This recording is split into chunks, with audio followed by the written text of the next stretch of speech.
I sprayed some water under this tree earlier, so there are rabbits sleeping in the wet pine needles. A family of quail just came in to dig around, and the thrashers have been here for quite a while. I think the quail just chased the thrashers away.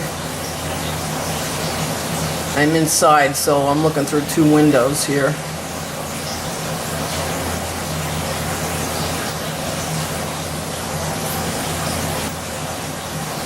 Poor rabbit. And there's the thrasher, panting.